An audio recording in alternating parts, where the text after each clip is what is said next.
There's a passage in the Christian Bible that is only a half truth. It's Joel 3:10, and it states, "Let the weak say I am strong." The rest of Joel 3, or at least in that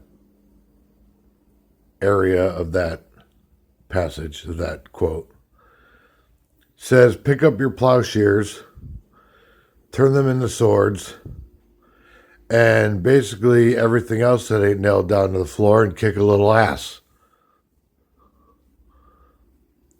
And say, I am strong and mighty in the land, and I'm going to kick ass." And that's how you should go through life.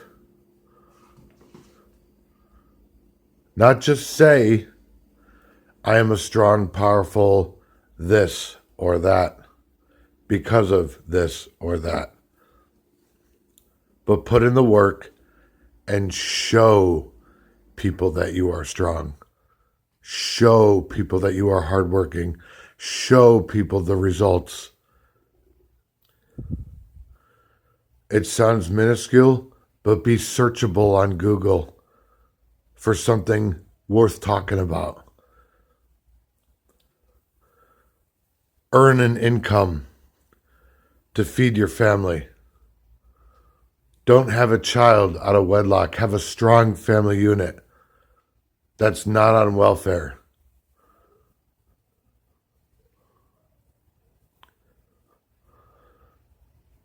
Take the time to learn a craft. Get formal education. And then take the time needed, the word needed, to get good at what you do. And then pick up what ain't nailed down to the floor and start swinging until you get your result. And that's very hard to do if you start tacking on the immoral travesties of life. Having a child out of wedlock, drug addiction, false teachings, false political views, false social affiliations, bad friends, bad family, slave to debt. In modern times, if you're African American and you're a slave to Black Lives Matter, an immoral organization that holds people back, that is run by obese, black, less sexually attractive lesbians who've never worked a day in their life except make money off of you, selling t-shirts and cheap banners. They are a t-shirt company.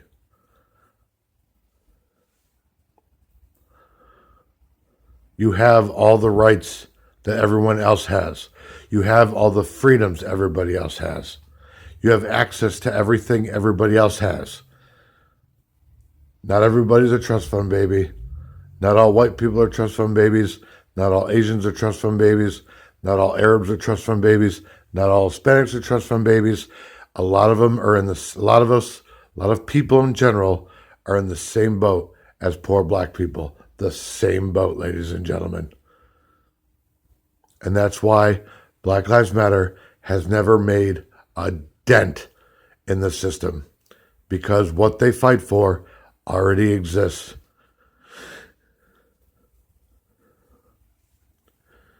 They don't actually fight for anything. They sell t-shirts and cheap banners and bumper stickers. And they've made millions of dollars off of you in doing so.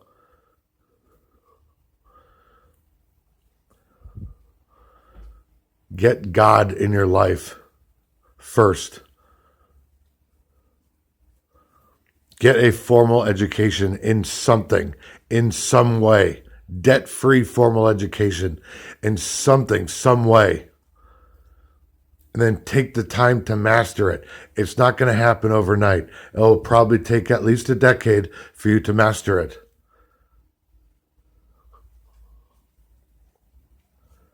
But then you'll be prepared to go out in the world and kill it and build wealth and actually have the power. Actually have the power to believe in yourself and to say, I am strong, and to actually be able to back your words up with financial wealth, with self-esteem, with health, breaking generational ignorance, breaking generational poverty. And this goes for everybody. Everybody in America who wasn't born on third base. Dare I say, who wasn't even, if you're born at home plate and you got to start from scratch, you'll appreciate it more. You'll appreciate it more. I don't have anything. I have nothing. I'm in an empty room with a couch and my incense burner and a box full of sports memorabilia. That's all I have. That's all I have left of my comedy career. But I still have my health. I can still walk. I can still go to the bathroom on my own. I have food. I have a roof over my head. I have clothing. I have a couch to sleep on. I have friends. I have an interdependent mindset that took me years to develop.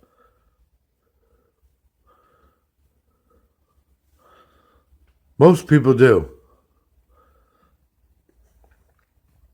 But it's the ones that don't. It's the predators that don't, that prey on people's emotions, that prey on people's weak minds.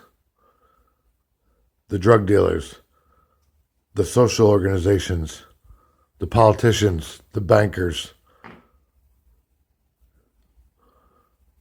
They're the ones that we must fight to the death.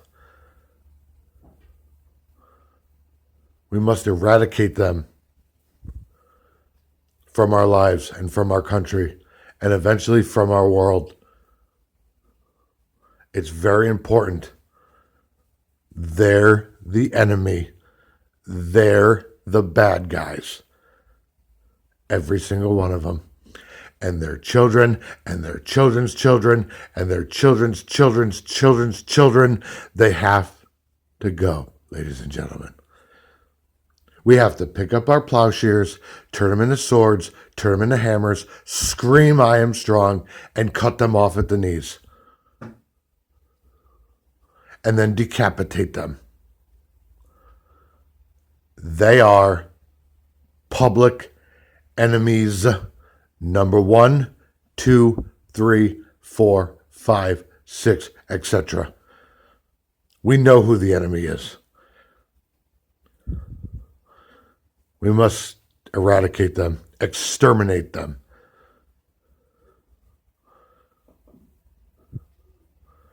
They keep us from having a perfect world. There's a right way to do things. It says so in the Bible. It says so in the Quran. It says so in the Dharmapada. It says so in the Bhagavad Gita. It says so all throughout history. The Tao Te Ching. It lays out a plan. The wisest men and women that ever lived all say the same thing. Seed, time, harvest. Be patient. Don't be crazy. They all say the exact same thing.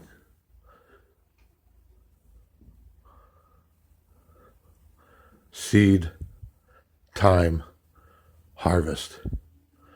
Pick up what ain't nailed to the floor and start swinging. Don't let anybody near your children. That's immoral. And truly wake up one morning and be able to say, I am mighty in the land.